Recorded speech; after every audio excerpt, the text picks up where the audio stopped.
Yeah. That's what Brett and I hang out here.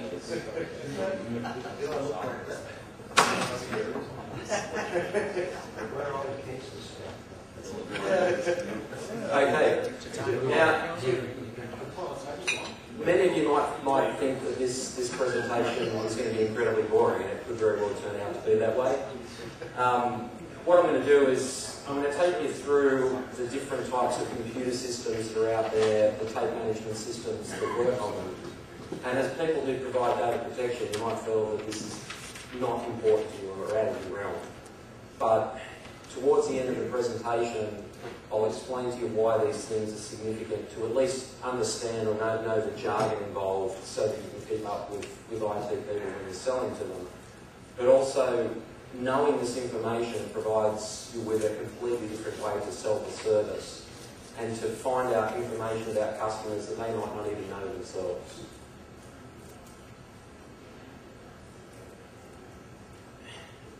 We'll start off with basically a list of probably the last 40 to 50 years of IT development. In the 1960s, there'd been computers before the 1960s, but the 1960s heralded the era of the mainframe. Mainframes are still in use to a significant extent today, but in the 1960s, they were basically your only option for data processing. There are a lot of different manufacturers, but the IBM mainframes were really the first commodity mainframes, if mainframes would ever be a commodity. In the 1970s, you had Unix systems. In the 80s, you had Windows. And in the 90s, you had Linux systems. Now, the mainframe era started with the IBM System 360 in the 1960s. The operating system ran on expensive proprietary hardware. Basically, you wanted to run it, you ran IBM. They had attached disks, if they had disks at all. Often the only recordable I/O systems they had were tape or even card readers, but they progressed on disk. They were normally a single machine, and people shared time slices of processing time. So you could have 20 or 30 people logged on, 100, 1,000, but they all shared the resource of one machine. They were relatively simple to back up because it was like backing up one PC in a whole organisation. Everyone's data resided on the one machine. Data was strictly controlled because there wasn't a whole lot of it. So, they were simple to back up and restore. And the operating systems were designed to boot from tape, which was important because, I suppose before disk, that's what the operating system booted from there anyway. So in the event that you had a disaster, you could put a tape in a tape drive and bring the operating system up. Then in the 1970s, AT&T developed Unix. Now, Unix was less expensive, but still ran on proprietary hardware, whether it be HP or Sun.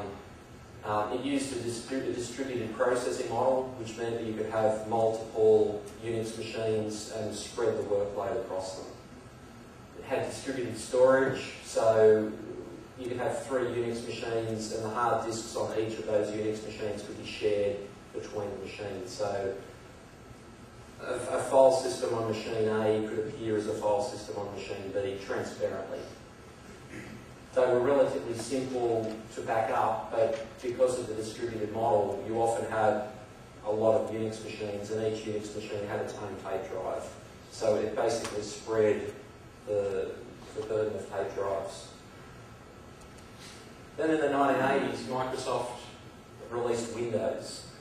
Now, the Windows that was released in the 1980s was Windows 1.0, which most people would not even have come in contact with. Most people came in contact with Windows at 3.1 in the late 80s. And then in 1995, Microsoft released Windows 95, which is, I suppose, the first of what we're comfortable with today. It ran on commodity hardware. There's any number of people who manufacture machines that run Windows operating systems, although in the vast majority, the Windows operating system will only run on DEC Alpha processors, which no one buys anymore. or Intel CPUs. Because they were designed initially for desktop systems, in the end they replaced dumb terminals for people. So everyone in the company ended up with a PC on their desk. So there was a lot to back up, and normally that was handled by having file servers which could be centrally backed up. Now, as Windows became more complex, it became harder to back up, and the main difficulty started with the introduction of what's known as the registry, which is when Windows keeps all of its configuration data. And then in around 2000, Microsoft introduced something called Active Directory, which is also added complexity to backing configuration data up. Now, in the late 1990s, Linux was introduced. Now, Linux is an open source model. It runs on basically any hardware ever developed by now. It'll run on a mainframe, it'll run on a PC, it'll run on a PDA. And it has quite...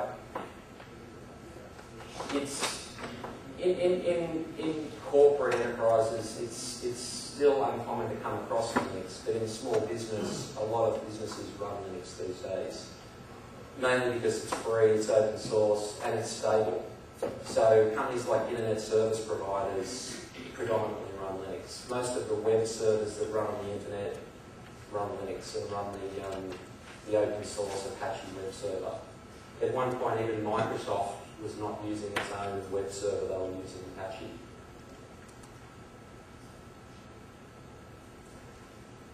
Now, tape management. Around the 1980s, as storage started to increase on mainframe computers, people started to write tape management systems, mainly because rather than having a few hundred tapes, they were starting to have thousands or hundreds of thousands of tapes. And they needed to manage where those tapes were, what was on the tapes. They needed to know which tapes were blank or scratched to be used. Now, on a mainframe, a tape management system is highly integrated into the operating system. Once the tape management system is installed, there's no way to bypass it. If someone asks for a tape now, the tape management system gets involved, which is very different even today to open systems, backup systems, which are basically installed, and as long as you go through those systems, you get protection. But if you don't, if you mount a tape from one system in another system, often the tape needs to be overwritten. There's no recognition between tape management systems or even between the same tape management system on a different platform. So the mainframe tape management systems were very reliable because they hooked into the operating system. Their main function was to provide an online database of what's on a tape. Now, because a tape most of the time is offline, there's no online catalogue like there is on a disk. So on a mainframe, a disk has what's called a VTOP, or a volume table of contents, which says these are all the files that are on the disk, and this is where they reside on the disk. Now, tapes have a sort of equivalent, but if the tape isn't mounted, you can't access that information. So the tape management systems provided an online catalogue of what was offline data. So if you're more familiar with the PC model and compact discs, it's like having compact discs with music on it, that unless you have a catalogue of what music is on what CDs, you would theoretically have to go through every CD if you wanted to find a given track. Now, importantly, they had a scratch management component in it. So what they did was they managed what was on what tape, how long it had to be retained for, and they would tell you if you needed to have a scratch tape or a blank tape, which of those tapes you would use or mount at the time. They had a batch vaulting subsystem, which would tell you what tapes to send off-site for disaster recovery purposes, which tapes to bring back. And the first tape management system that took off is one that people might know as TMS, but was originally UCC1 and became CA1 and is now, I think, called CA1 Byte Store. There's a whole lot of equivalents that were written later, but they basically emulate the functionality of CA1, and their products like Control-T, IBM's RMM. There's a less common product called Zara. These probably don't mean a lot to you. Often in often in our industry, it's all combined and known as TMS. In fact, I once worked for a phone company who had 1 million tapes, and 500,000 of those were off-site. I remember someone from the off-site storage provider coming into a DR meeting, and we were talking about how the company each day was sent a CA1 listing. And basically the guy from the vault denied that they'd ever been sent a CA1 listing. He said all we've ever got is a TMS listing. So basically from that point forward, he was sort of sidelining the meeting. Now on Unix systems, a product was written called tar. Now tar is available on most Unix systems. You can get it on Windows, and tar stands for Tape Archive. It's basically an application which writes directly to tape. So it'll take any number of files, write them to tape, and also restore them. It has no scratch management, no online database, no vaulting component. It's basically an application that reads and writes data. But up until the last 10 years, it was the main backup application for Unix machines, and in some cases still is. Now on the Windows platform, with Windows NT, came a product called NT Backup, which was a cut-down version of Veritas Backup Exec. It basically allowed you to write data to a tape, it would traverse the file system, back things up. It had no scratch management, very little functionality. It was basically a cut-down version that allowed people to at least have a backup. In some enterprises, it's still used as the only product for backup, but you know that you're in trouble if you come across a customer who uses NT Backup for backup, because normally they're not in the habit of spending any money. Now, in the last 10 to 15 years, a whole lot of distributed backup systems have been written. These are products you might have heard of. Veritas Net Backup, which is the backup. Data Protector, which is the HP product. TSM, which is the IBM product. ArcServe, which is the Computer Associate product. And some lesser-known competitors such as Commvault, Time Navigator, and NetVault. Now, what these products do is they use the distributed model to have a central backup server. They then go out to all of the other platforms which have agents on them, and they take feeds from those machines and back up to a centralised tape library. So they have, at least within the one backup system, scratch management, data retention, protection from overwriting a tape that has valid data still on it. You can back up many machines using agents. With the more expensive products, there are agents for most platforms, so if you're running Unix or Windows or even mainframes, you can take a feed and back up to that one machine. Some of them have basic vault management features, but most of them don't. Even the ones like NetBackup, which have quite expensive vault components, don't have anywhere near the sophistication of the mainframe tape management systems. So what a mainframe could do 20 years ago still isn't available on distributed systems. And that's why there's really not a culture of disaster recovery on anything but mainframes. People try, but it's still not commonplace. Now, have I lost everyone? I'm sort of looking around seeing a whole lot of blank faces. Does this mean anything to anybody? Have I gone too fast? Is it boring? Skip through it? Nope, it's good. I like it. Okay, all right.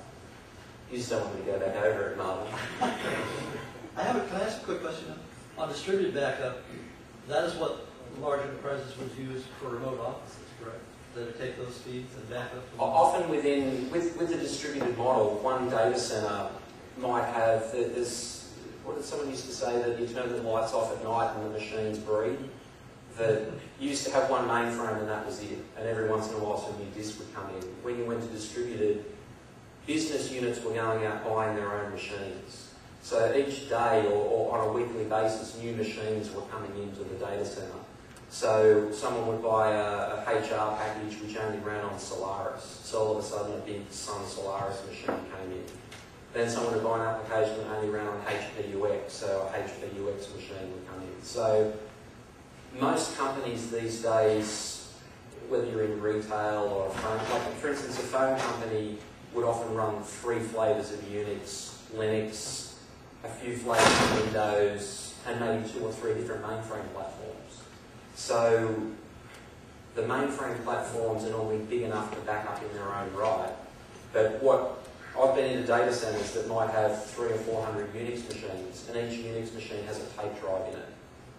So what used to happen, the operators would go through each night and put a tape in each tape drive, and then every morning they come and pull the tape out of the tape drive. So with the distributed systems, they allow you to have one robot full of tapes which controlled all of the Unix machines. But it's still commonplace to have Unix machines that have standalone backup drives in them. In Sydney, Brad has a customer, a telco that do outsourcing, and they basically take on Unix machines for their customers, and the vast majority of them would have standalone tape drives in them. They'll often have distributed backup systems in them, but they'll only back up to one machine. Does that make sense? What we're seeing out there in distributed systems, that's the largest growth area for off-site vaulting. Are you aware of any tape management product under development to help support that environment? People in the open systems or the distributed systems arena would say they have tape management today. If you come from a mainframe background, you know that they don't. But and they're coming to us and saying, "Are you aware of that?" Asking us. I'm not. There's nothing that I would call a tape management system available for distributed systems. I've spoken to the developers of these systems about this, and the reason is because there's so many, there's 11 different Unix architectures, for instance. And to write a proper tape management system, you need to hook into the operating system. And literally no one can be bothered to go out and hook 11 different ways into Unix. So instead, they've written backup applications which in themselves have some component of tape management in them. But often they're very complex. Tape management is in companies it's very rare to come across people who even understand tape management. We come across even mainframe accounts now that might have 100,000 tapes, and there's no one in the company who can even run an inventory report anymore of what tapes they have. It sounds ridiculous, but it's commonplace.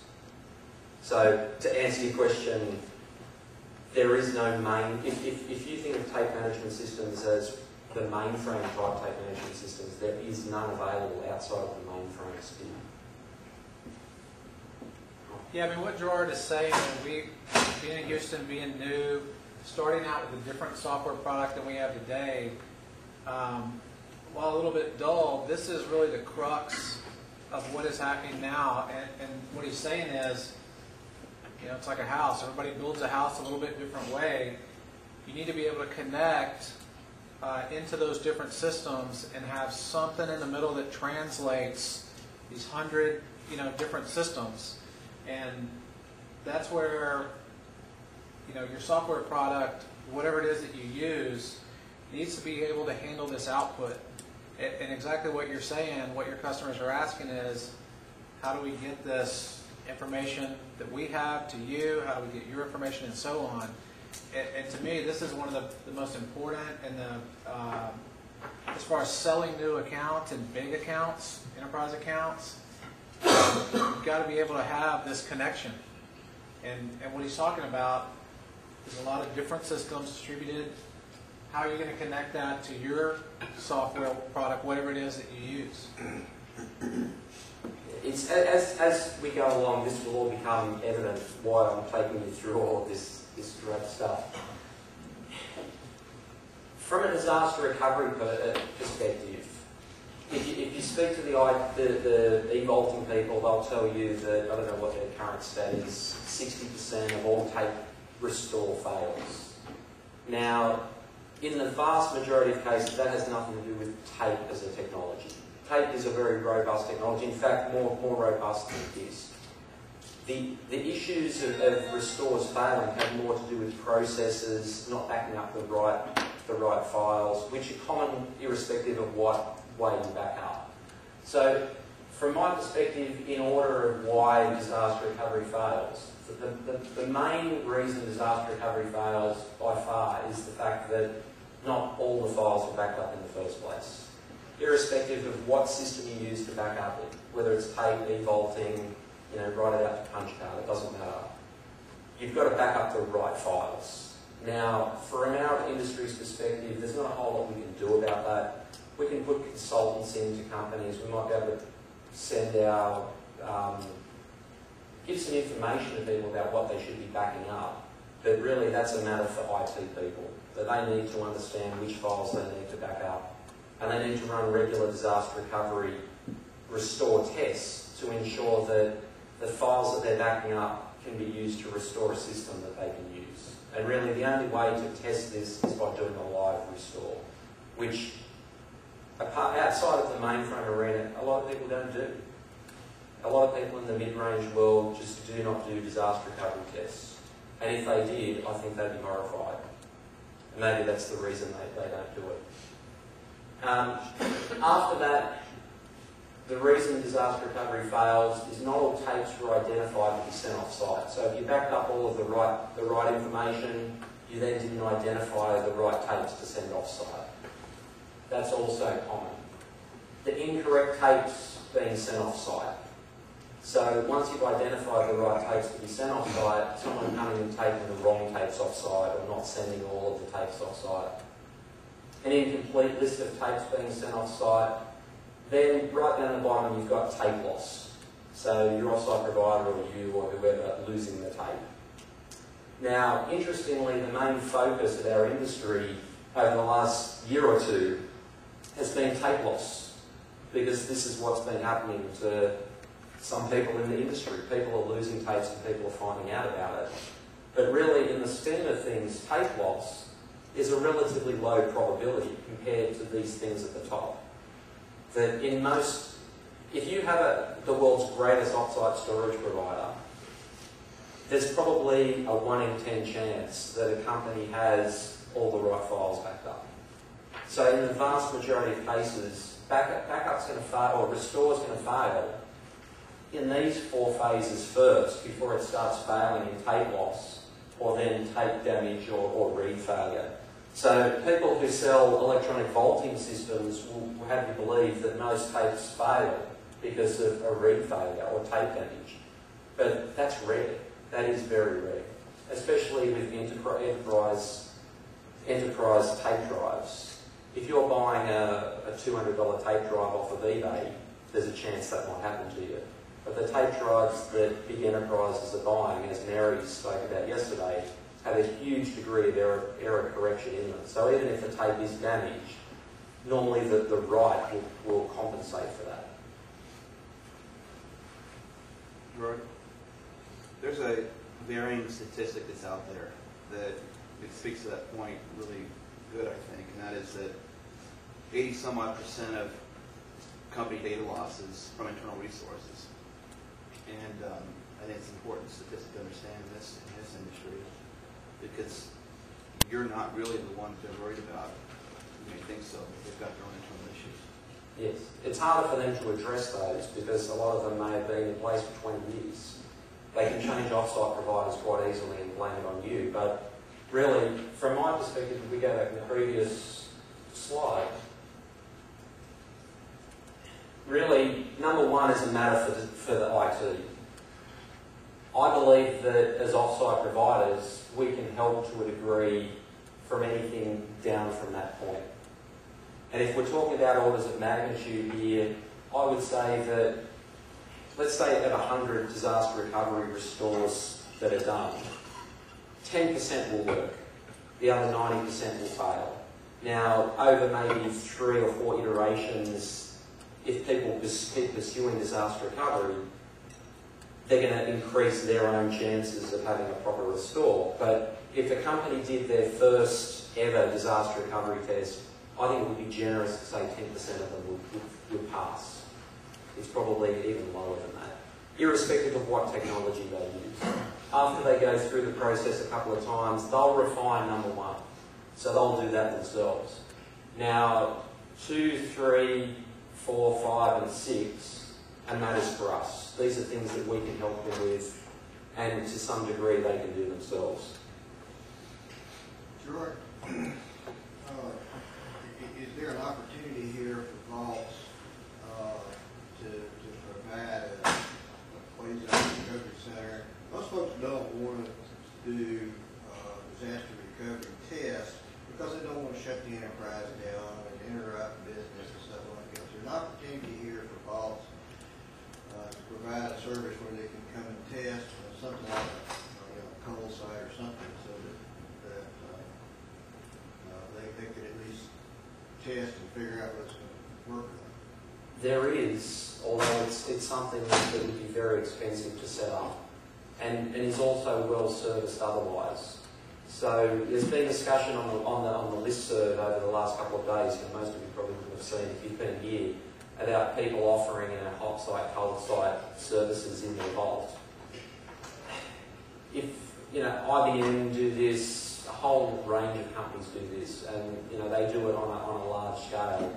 And personally, unless you had a customer that specifically wanted to do business with you, it's a lot of money to spend. If you're talking about buying an LTO tape drive, you're talking about $5,000 straight away.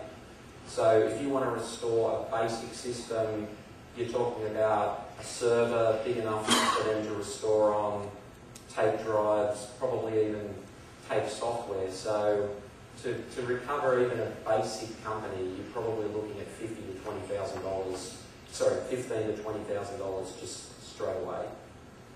And this is something, I see Chris nodding over there, that his company do. They do things like this, don't they? They have off-site tape systems, but it's not cheap. It's expensive stuff to get in. We've got about $6 million in our basement. Yeah. So if you've got a spare $6 million, you might like to get into it. But It's an interesting concept to talk about. I'm not sure it's not ready for prime time yet. Yeah. It's not just the hardware, but it's the hundreds and thousands of different types of systems and scenarios, and Right. the A little bit IT. of technical expertise to deal with it, so it's not just something. It's not easy like pick it up and deliver the tape. A lot of that $6 million is tied up in those nerds' heads down there in the basement that know. I mean, these guys are brilliant. Okay. And it's a ton of money just to keep them happy and in the dark. If you may be supporting a small business, a 1 or 2 man accountancy system, yeah, you might be able to give them a Windows machine.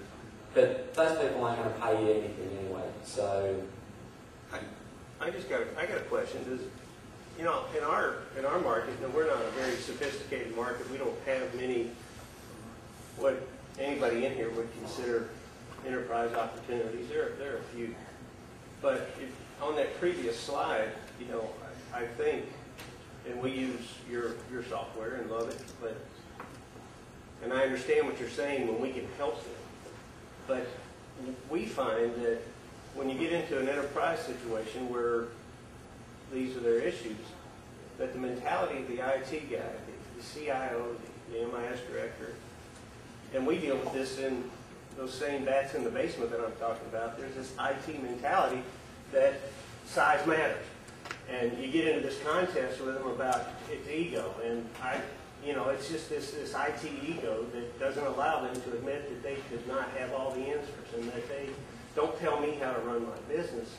yes. And we run into that when we're asking you, Chris, to just come in here and give us a quote on taking the tapes off site and bringing them back. Just sit in the corner and shut up. Don't act like you know more than, And we're competing against, the Iron Mountains of the world and when recall comes in and so forth. And so it's almost like the path of least resistance for them is to just say, okay, data chambers, we don't want to play with you because you want to take us places we don't want to go. Yes. So I'm just going to go to Iron Mountain and go to recall or whatever. Does anybody else run into that? It's common. It happens everywhere, and really, there are some people it's not worth addressing it. irrespective if you look at technology or not, even the basic concept of storing tapes off-site, there are people you have to fight with about that. Anywhere I go, whether it's here in the US or at home, probably 1 in every 20 customers will come through, and they only come through to tell you that they take it home and they think that's better than storing it with you. And those people really are a waste of your time. You know, you shuffle them out the door as quickly as what you can, because you can't argue with that. You can keep in contact with them, and you know, hopefully that guy will leave soon, and the next guy will see the light. But you know, there are some people it's not worth arguing with. But I would also argue that at some level, we want their tapes. Yes. We want them to stop taking them home, whether it's a daily, a weekly, a monthly, whatever. We want their tapes. And when we start trying to identify and set ourselves up as consultants, because, I mean, you know, the first several slides you went through are fascinating. I mean, just to go through the history of how we got. Let me jump But in. we gotta educate, and it's great that we're educating ourselves, but Let me jump in here. I've got something for you. Let's go back to my fire. I can tell you that right after our fire, there were 2 or 3 insurance companies that are my clients that started looking at their clients in a much more systematic way and asking processes. They said, "You mean you're taking your computer backup tape home in a purse?" And they looked at it and said, "You know, if you want us to insure you, you're going to have a regimented system." I want to tell you, we got a lot of business after that, and it was those people that were taking your tape home. You're trying to fight a battle that will never be won. I agree with you. I agree with you completely, Gerard. But you can go around them and do an end run and go straight to an insurance company and say, "Are you aware that a lot of your clients are doing this?" And when they start thinking about that concept, you know, do you know the number of companies that are out of business that were in the World Trade Center because they took their tape home or they left their tape there on site? Well, they stored it in the other tower. Yeah. That's the. That's right. That's absolutely true. Yeah, Chris has a very valid point, and really, that's in a way for me why we're here today, is that there is a future. From my way of thinking, there is a future in this industry, and in 20 years' time, we'll still be doing this. We might be doing it differently, but we're still going to be doing it. Data is going to continue to grow. Tape will still be around. People will eventually see the light. That these companies that have no disaster recovery process in place today will eventually have one. The Regulatory issues are beginning to drive a lot of it. people will stop talking about it and actually be forced to do it one day. Their auditors, because of the regulations, their auditors are telling them, got it. Yes. That's happening. Auditors and underwriters. This is a very difficult thing to do, and this is the service that we started, or Brad has started selling in Sydney, is radically different from anything that I've seen anywhere else in the world. That basically the service is sold at a much lower level into the customer. It's not just a storage service, it's basically having your customers back. So Tony, my other business partner, on a daily basis probably spends 3 to 4 hours on the phone with the accounts, telling them how to cycle their tapes, which tape should go off-site, integrating things into their system. It puts a huge burden on the business, but the business is growing at a good rate. So there are people who will push back on that, but often, you know, those people eventually leave. And it comes down to, I suppose, how you present your case. If you walk in there with no clue of what you're doing and say, "Well, I've looked at your system and I think your backup's going to fail," you basically need to back that up. So it takes a huge amount of knowledge to go into a mainframe site with 2 million tapes and say, "You've got it all wrong." But rest assured that, you know, a good proportion of the people who have that many tapes do have it wrong. And if you can show them where they're doing it wrong, you'll tie them into your business and you'll never lose them. Dan? Is TMS or Tony getting paid for that work? It's not something that traditionally we've charged the customers for, but it's rolled up in the price, and that's why, you know, Brad's getting $33 a year a tape. And, you know, we know people in the US who are getting, you know, $2 to $6 a year a tape. So the answer is yes, then. TMS is getting paid in effect by being able to charge a premium for the service because of what these value-added consultants do. Yes, but it's not a line item on the invoice, and it's something we've discussed as somehow including it as a line item in the invoice, but not charging the customer for it, so that they appreciate really the amount of work that's been done for them. Yeah, but also you're getting paid because operationally you're streamlining your vault to run at this just, you know, incredible rate. You automate these things, you get the client on the right track. You're doing less administrative work, you're changing less return dates, you're correcting less mistakes. No, I get it. I'm just, where I'm going is to have the customers, you know, we're trying to resist commoditization here.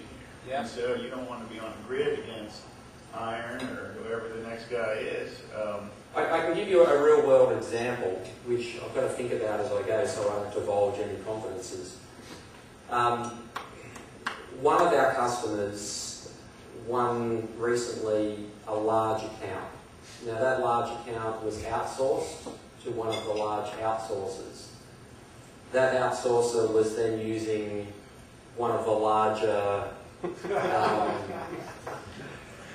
storage companies to do their off-site storage. Now, basically the way that things would work is the large company would turn up each day at one of 40 or 50 different sites and would pick up the tapes that were handed to them.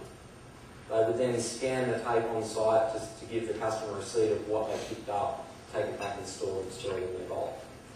Now, when this customer of ours implemented our system into the outsourcer and switched it on, in some of the sites it was found that a good 50% of the tapes were going off site with the wrong tapes. It was found that a large proportion of the tapes weren't even going off site. And that's taken to this point probably a good 3 or 4 months to iron out. So the company who had outsourced in the first instance loved the vault, because they basically come in and said, you were previously spending a whole lot of money in 40 or 50 different locations to pick up the wrong tapes. And that had they have had a disaster recovery test, which obviously they weren't, they wouldn't have had a recovery plan. So they were effectively wasting their money. Now, that company now love the vault. That they've gone back to the large provider and said, we just can't believe that you didn't offer us this kind of service. Now, it's been a real tough struggle, but that's how you win big accounts, is you go in and you do the hard stuff and you service the hell out of the customer until in the end they're happy to pay you what you want, because you're the last option their business has. And that's what we're talking about here, is that the service that we offer is the final resort for businesses.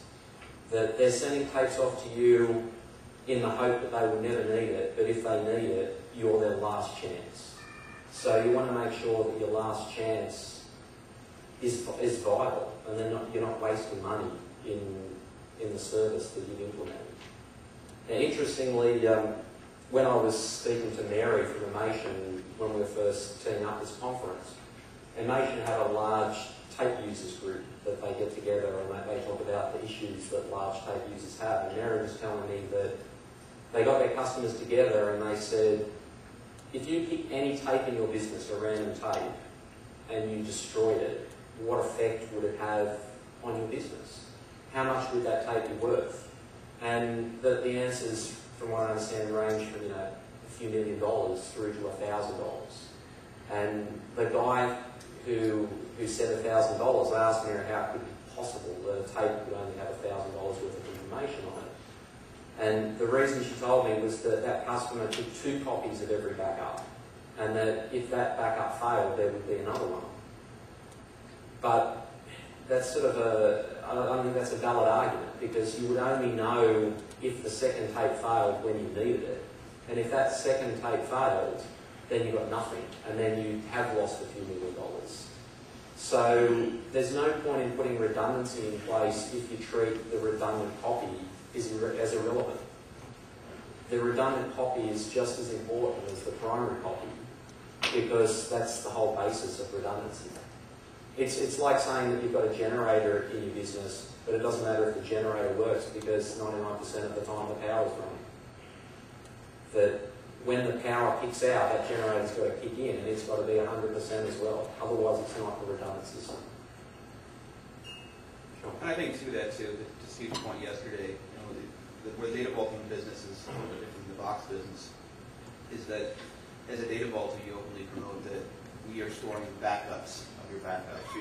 We're taking the second generation, if you will. But in the distributed systems, we find that, and my experience tells me that I know of one customer in my 18 years in the industry that actually does multiple generations like that. I know there's others that have done it, but nobody does it to the way that you would do it through true duplication. So to the point of how the tape liability works is that's your promotions. You're promoting these should be taken.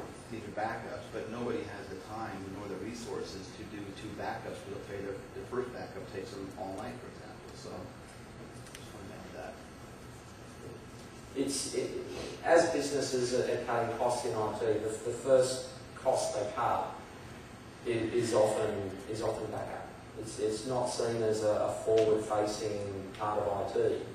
It doesn't generate revenue. So if it comes down between putting some money into a new web interface for an airline system or putting it into a better tape backup drive, it's hard for the business to justify upgrading the tape.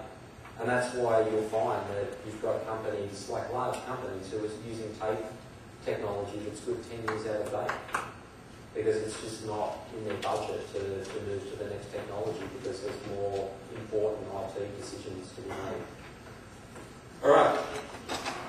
Go ahead. Identifying what to send off site. Now this is the point that I think we need to become involved in the process. Now mainframe tape management systems have quite evolved systems for managing this. They've been doing it for a long time.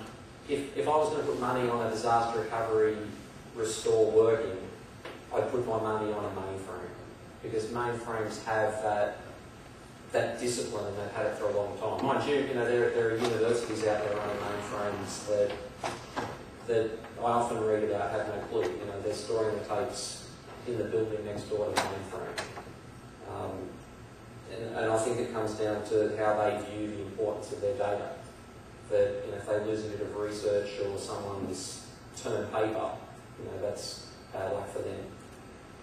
If I was at a university and I was writing some paper, I'd be a bit upset if it was lost, but that's the mentality. So mainframes generally, if they're implemented properly, have a good background in vaulting. Distributed systems do have some vaulting components, namely Veritas.net Backup had a vault module which, I think from memory, it cost about $50,000. So you're talking about a $10,000 system, and the vaulting component was $50,000. It in itself wasn't bulletproof, but people were buying it because they wanted something. Other systems have varying degrees of vault management, but even IBM's product, typically Storage Manager, in itself doesn't handle vaulting incredibly well, and you would expect it to. Now, if there is no vaulting component to the tape management system, there are probably decisions that you can make just off an inventory. So if a customer can provide you an inventory of all their tapes with even expiry dates of the data, there are often arbitrary decisions that you can make to implement some sort of vaulting system for them. Can I ask you a question before you move forward? Sure. You're saying that identifying what to send off site, and that's where the vaulters, us, can get involved. I'm not clear how we can help them identify what tape should come off site. Okay, well, that's at a really high level, not using software. You can go in and give them advice on what they should be sending off site. Now, using software, there's a whole lot of decisions that can be made on determining which should be sent off-site. So if you've got a mainframe customer, they probably already have that. So you basically kick in at the point of making sure that what they've pre-identified, you're picking up. And that's something that no one does either. That in the case of the large provider who was servicing this outsourced customer, that customer did have a mainframe tape management system which was identifying the tapes to go off-site, but the off-site provider was only turning up and picking up what they were given. So there was no checking to make sure that what should have been off-site was actually off-site. So that's another level below it. But at the identification phase, there's a lot of things that can be done. So you could say, and it comes down to their cycle and what they want to do, you could say to them that every tape that contains viable data should be off-site. So if they can give you an inventory that says these are all the viable tapes and these are all the scratch tapes, you can then ensure that all of the viable tapes are identified. You could say that every tape that has viable data and has a return date that's no less than 2 weeks out should be off-site. So yeah, it's great for them because they often don't know what should be off-site. So if you can walk in and say to them, well, everything that contains data should be off-site, you've just got yourself a whole lot of extra tapes. And often in an absence of anyone else saying anything better, they'll do that. So you just basically say, well, if you haven't got the smarts to identify what should be off-site, everything should be off-site. And a lot of people will buy into that. So that's the question. Yeah, it does. Okay, now back to the mainframe system or a distributed system which does have some form of vaulting included in it. Now the traditional model for making sure you have the right tapes offsite is what's known as picking a distribution list. So is people familiar with the concepts of a picking a distribution list? Basically it's a list that says today these are the tapes that I'm picking out of my library and distributing to you, and the tapes that you're picking out of your library and I'm distributing back. So people who have mainframe accounts, this is really often the only interface they have with the customer. And often people don't have software in their own vaults. So even if they've got a vault product managing their smaller accounts, will run large mainframe accounts outside of software because the customers are giving that incremental picking and distribution list. Now, the problem, if picking and distribution lists are followed to the letter and they're always processed, there's absolutely nothing wrong with them. And people have been using them for 30 years. The unfortunate thing is that often things do go wrong. So if someone runs a picking and distribution list which identifies 20 tapes to move and doesn't give it to the vault, and then run a subsequent picking and distribution list, those 20 tapes will disappear off the radar.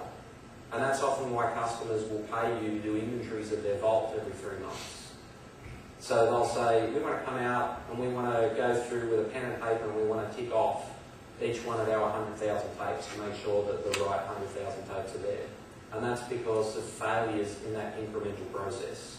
So a tape has failed to go off-site because someone forgot to process that tape. So you have to do those audits. Now, the other way of doing it, which is the system that we recommend people do, is something I think Sean christened perpetual inventory. And that is the synchronising on a daily basis of their full inventory with your full inventory. So if you have a list of all of the tapes that you should have, and you have a report that they've produced that says these are all the tapes that you should have, if you synchronise those two listings, you're going to get any discrepancy on a daily basis. That almost negates the requirement to do an audit ever again, because on a daily basis you're picking up the irregularities. And that, from my way of thinking, is a vastly superior way of doing it. And I'd agree with that. Dan and I share a customer that we do this with. And it's funny that because of the way the industry's evolved, no one's really taken that type of accountability to data vaulting, where somebody's proactively saying, you know what, the days that you haven't sent somebody to your vault to do an audit are in essence over because we're doing it for you electronically on a daily basis. And to this day, they still don't quite get it yet because I'm not sure that they fully comprehend that that's how it works. And they'll send people out to the vault and they'll send out their scanners and they'll scan the items, and the only thing they're going to find out is that the tapes that we said we have is what we have, and that's a huge tool. So that's to that point. Often the challenge in implementing this, it sounds bizarre, but if you can sell it to the customer that this is a superior way to process, their biggest challenge is actually producing an inventory listing. That someone 20 years ago wrote a report, which is just the report straight out of the CA1 manual, which is the picking and distribution list. And someone set up something to email or FTP that to Iron Mountain. Now, you walk in and say, well, actually, I'd like the full inventory report. And they honestly can't produce it. Even if you send them the page from the manual, which tells you exactly where the verbatim report is that they can copy in, often there's not people in companies these days that can even do that. It sounds crazy, but with this large account that one of our customers has, they would probably have a good, probably 4 to 5 different platforms, and those platforms in the mainframe are replicated twice, in the mid-range or the Unix arena are replicated 50 times. And out of those, so you're probably talking a good 80 different platforms. And out of those 80 different platforms, this outsourcer, who in some cases owns the code that is the tape management system anyway, can't produce an inventory listing for any one of those systems. That they can't, and you wonder how they were doing audits in the first place when they can't produce an inventory listing. Well, they're going to have a hard time consolidating. That's the challenge. And often it means basically giving them a page in the manual that says, this is how you do an inventory. Or does it mean appealing to the internal auditors of the company? In other words, a totally different approach than we might typically be dealing with. In the outsource model, often the auditors don't go into the outsourcer. It's, IT, interestingly, when we set this BareMetal association up, we contacted different groups to see if we could associate with them. Obviously one of them wasn't Prism or Armour, but one of them was the IT Auditors Association. Now, the only reason that I know this IT Auditors Association exists is because at one time a Prism member contacted Prism because they were having an audit by someone from this association. And basically they didn't like what the auditor had said, and they were looking for ammunition from Prism to basically belittle the auditor. So this association is the association that has an interest in this. They're a large association, they've got a hell of a lot of members. I contacted them and said, we'd like to work with you on putting together audit requirements for off-site storage. And about 2 weeks later, they emailed me back and said, we have no interest in this, you should be talking to the Business and Continuity Planning Association. And then I emailed them and they didn't reply at all. So, IT auditors are next to useless. They don't understand this is very important. There's just absolutely no focus. The only people who are going to change the mentality, if it's anyone, will be us. Now, silo scanning. This is something new again, but most enterprises, if they've got more than 500 tapes, won't have librarians manually mounting tapes. They'll have robotic devices that scan those tapes. Those robotic devices have a barcode scanner in them, and nothing gets in or out of the robot without being scanned. Now, who here leverages off that? If a tape is scanned in a robot, who knows about that? Nobody. Well, that's the most accurate way of tracking tapes out of everything. So if a tape enters a robot at a company, the vault should know about it. Because the robot does it for free. Well, the robot costs $1 million, but once it's paid for, it's doing it for free on a daily basis. So, you could have a large account that might have 200,000 tapes in robotic devices, and those robots know exactly down to the slot where the tape is, but the vault doesn't know, and nor does the data center. So we have accounts who have integrated the silo system or the robotic system into the vault tape management system, so that when the tapes are sent back to the account, we have a record that the tape is scanned out of the vault manually by a human being, and when the tape gets back into the record, into the data center, the customer puts the tape straight into what's called the cap of the robot. The robot scans it, and the system checks it off as being in that robot. The minute the robot ejects it out of the silo, the system at the vault knows exactly that it was ejected out of the robot. So that if a tape ever goes missing, we can actually say that it was scanned out by us, and your 10th robot in the array scanned it in and put it into slot 23. That's the type of granularity that we can offer people, but no one offers it. And to me, that's just insane that no one offers it. It takes a degree of knowledge to implement, but once it's implemented, it can offer large accounts pinpoint accuracy on their tape management. And people are doing it. It's just a matter of selling them on the concept. Gerard, does a system like CA1 offer some sort of ability to determine where in a robotic device a particular tape is, or do they just query the tape and then the robot goes and finds it? How does that work? Interestingly, the robotic software has been written to emulate human beings. So what happens is the operating system asks for tape mount, the tape management, on a mainframe, the tape management system kicks in and gets involved in that process. But all it does is issue a message to a console that says mount tape, whatever, into tape drive B. Now, at that point, the robotic software kicks in, captures that message, and goes and mounts the tape just like a human would if there wasn't a robot there. So there's very little there's very little interface between the tape management system and the robotic system. There are third-party products that you can have to synchronise that. So if you're looking at, say, storage tech robots in a CA1 environment, which is the most common in a mainframe environment, that there has to be some special mechanism put in place just to synchronise what becomes a scratch to tell the robot that it takes a scratch.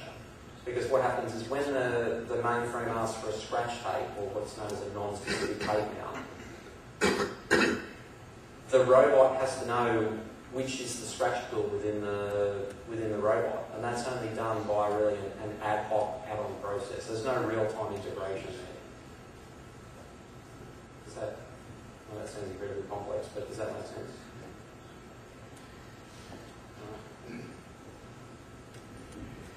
Now, this is, I suppose, the key for you people is the value of understanding a customer's tape management system. What it's going to bring to your business and how you're going to make money out of it, most importantly. What it does is it connects you with your customer on common ground. So in the case of the guy that got sidelined because he didn't know that CA1 was the TMS, if you can go into a customer and you can talk using their terminology, they will involve you in the discussions. Knowing what, in a pre-sales process, knowing what systems are available and how much they cost and who buys them helps you know how to price for that customer. So in the mainframe arena, if a customer is running CA1, they've got deep pockets. If they're running Control-T or Zara, they're completely stingy.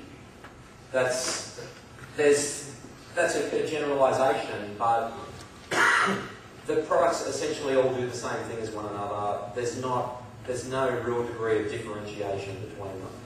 So if someone's using the cheap product and someone's using the expensive product, you know that they have a mentality of spending money on what they perceive as being more quality items.